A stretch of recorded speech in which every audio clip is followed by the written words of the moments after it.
안녕하세요 여러분, 그레이스입니다. 제가 올린 해외 취업 영상의 댓글이나 메일을 통해서 많은 분들이 해외 취업 관련 질문들을 해주시는데요. 한국 회사랑 외국 회사의 기업 문화가 많이 다른가요? 어떤 기업 문화가 더 좋다고 생각하시나요? 이런 질문들을 많이 하시는데요. 오늘은 좀 캐주얼하게 마치 제가 여러분이랑 카페에 앉아서 얘기를 하는 것처럼 제가 겪은 경험을 바탕으로 외국 회사 기업 문화가 어떻게 한국이랑 다른지, 그리고 개인적으로 어떤 문화를 더 선호하는지를 한번 얘기를 해보려고 해요. 우선 저는 한국에서도 2년 동안 회사 생활을 했고요. 그 다음에 해외에 나와서 외국에 있는 한국 회사 2년 동안 일하고, 그 다음에 중국 회사에서 일하고, 지금 현재는 영국 회사에서 일을 하고 있으니까 4가지 다른 종류의 문화를 겪었다고 할 수 있겠죠?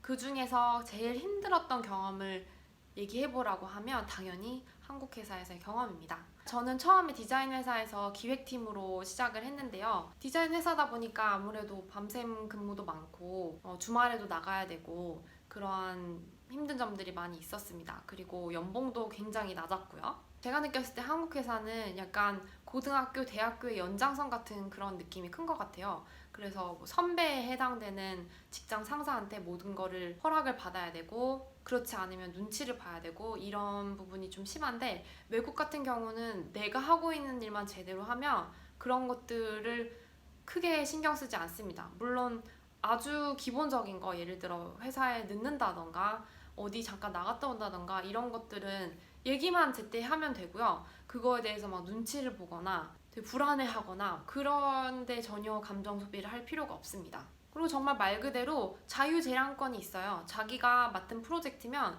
자기가 알아서 진행을 할 권리가 있고요. 대신에 한국에서처럼 사수, 부사수 이런 개념으로 좀 챙겨준다거나 프로젝트 처음부터 끝까지 설명을 해준다거나 그런 부분도 좀 덜합니다. 그래서 장단점이 있는 것 같아요. 근데 저는 개인적으로 저한테 재량을 주는 거를 더 좋아해요. 그래야 제가 더 일을 재밌게 할 수 있고, 내가 주인의식을 가지고 이 일이 내 거인 것처럼 남한테 기대지 않고 일을 할 수 있어서 저는 이런 거를 선호하는 편이고요. 휴가 같은 경우도 한국에서는 눈치를 좀 많이 봐야 되잖아요. 어쩔 수 없는 것 같아요. 그냥 전체 한국 기업의 문화가 그렇기 때문에. 근데 외국에서는 자기가 휴가 쓰고 싶을 때 그냥 쓰면 됩니다. 물론 내가 담당자니까 내가 하고 있는 일이 최대한 영향을 받지 않게 잘 조절을 하는 거는 필요하겠지만, 내가 언제 휴가를 가야 되는데 상사가 못 가게 해서 못 간다거나 그런 경우가 많지는 않아요. 그런 면에 있어서 개인의 실권리나 사생활을 좀 존중해준다, 이런 느낌을 받는 것 같고요. 두 번째로 제가 정말 다르다고 느꼈던 부분은 위계 질서입니다. 한국 회사는 위계 질서가 굉장히 심하잖아요. 우리는 직급도 굉장히 세세하게 나눠져 있고, 막 대리, 사원, 대리, 과장, 부장, 팀장 이런 식으로. 근데 상대적으로 외국 회사는 그게 좀 덜한 편이에요. 언어의 특성상 그냥 너라고 부를 수 있고 이름을 부를 수 있는 그런 구조기 때문에 상대적으로 그런 틀에서 벗어날 수 있는 거는 정말 좋은 것 같다고 생각을 해요. 그리고 비록 내가 연차가 더 많고 상사지만 모두가 평등하다는 의식을 다 가지고 있는 게 정말 좋은 점이라고 생각을 해요. 의견을 제시하거나 내가 하고 싶은 말이 있을 때는 그런 거에 딱히 눈치를 많이 보지 않고 자유롭게 얘기할 수 있는 그런 분위기입니다.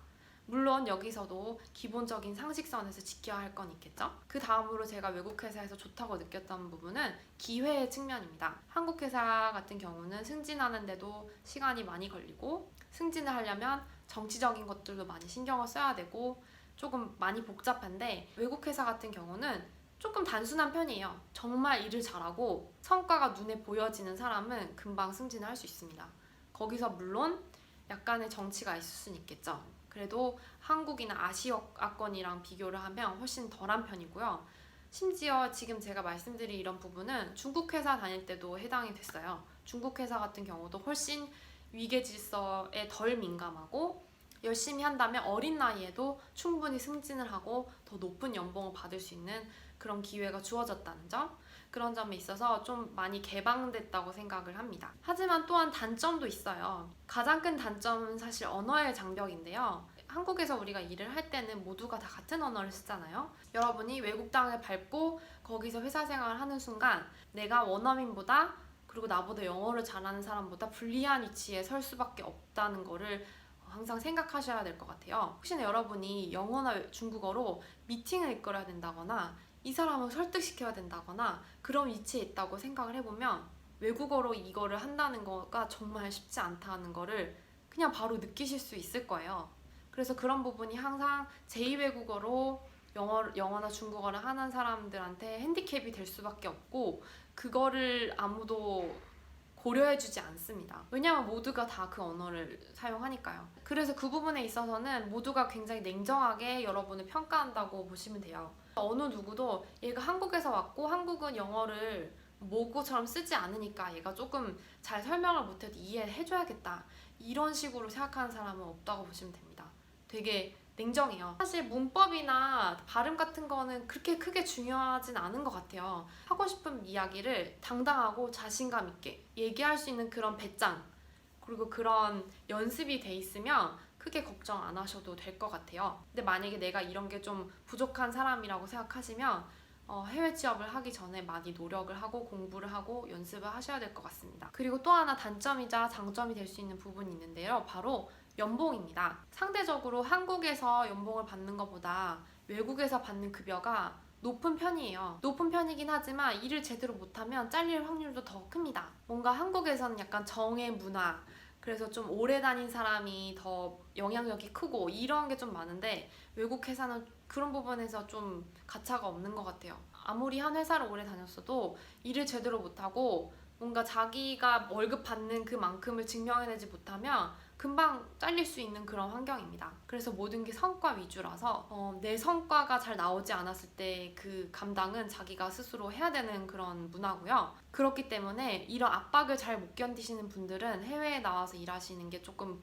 힘드실 수도 있어요. 그래서 저 같은 경우는 이런 문화가 처음에 되게 힘들었지만 지금은 많이 적응을 했고 또 좋은 문화라고 생각합니다. 그리고 또 외국 회사, 중국 회사 같은 경우는 프라이버시 그리고 개인 생활을 굉장히 존중해주는 편이에요. 내가 오늘 일찍 가야 되는데 뭐 어디를 가는지, 뭐 이런 개인적인 거, 점심을 나가서 먹든 같이 먹든 이런 건 전혀 터치하지 않는 문화고요. 내 맘대로 할 수 있습니다. 그리고 누구도 그거에 대해서 꼬치꼬치 물어보지 않는 것 같아요. 그런 부분에 있어서 스트레스의 정도가 확 준다고 할 수 있겠죠? 그리고 이거 연장선으로 퇴근을 정시한다고 해도 아무도 눈치를 주지 않습니다. 이게 가장 좋은 것 같아요. 네가 할 일이 있으면 알아서 남아서 하겠지. 왜냐면 너는 다 큰 성인이니까.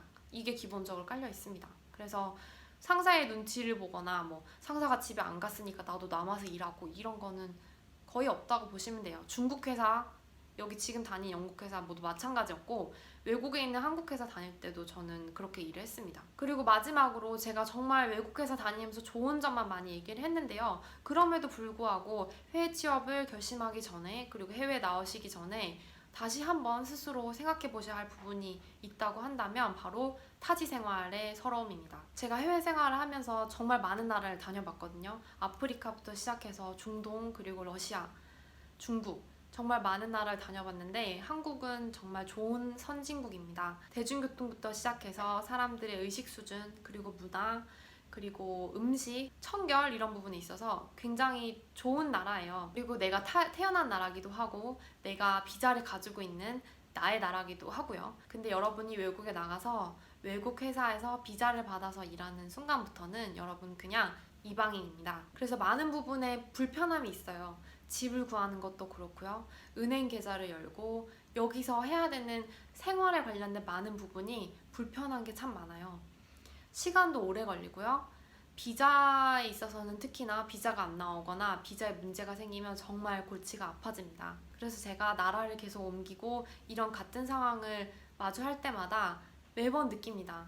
한국 사람이 한국에서 사는 게 제일 편한 거긴 하겠구나. 그래서 여러분들이 외국에서 살다 보면 상대적으로 한국 사람을 만날 기회도 적고요. 싱글이신 분들은 외로움을 많이 느끼실 수도 있어요. 한국인들이 많이 살고 있지 않은 그런 나라도 많고요. 그럴 경우엔 더더욱 배우자를 만날 수 있는 확률도 적어지고요.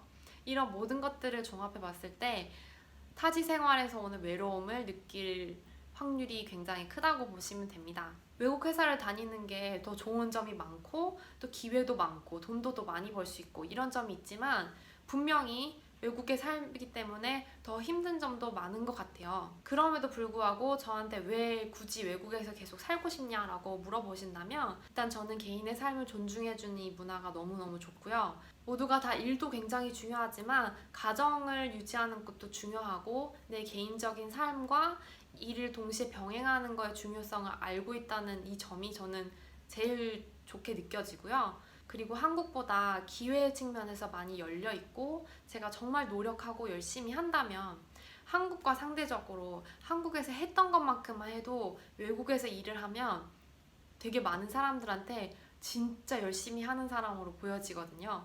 그래서 이런저런 점을 고려해 봤을 때 저는 외국에서 일을 하는 게 아무래도 저한테도 좋을 것 같다는 생각을 해서 앞으로도 계속 해외에서 일을 할 생각입니다. 혹시 한국에서 취업하는 게 그냥 너무 힘들고 한국의 이런 야근 문화 그리고 중소기업 같은 경우에는 연봉도 적고 이런 것들이 너무 싫고 빨리 한국에서 벗어나고 싶어서 그런 마음으로 해외 취업을 준비하고 계시는 분들이 있으시다면 이 영상을 보시고 다시 한번 차근차근 내가 과연 외국에서 회사 생활을 할 수 있는 그런 성격인가? 그리고 나한테 잘 맞을까를 고민해 보셨으면 좋겠어요. TV에서 보시는 것처럼 뭐 또 유튜브 하시는 분들 중에 외국에서 일하면서 되게 성공하신 분들 그런 예시가 많잖아요.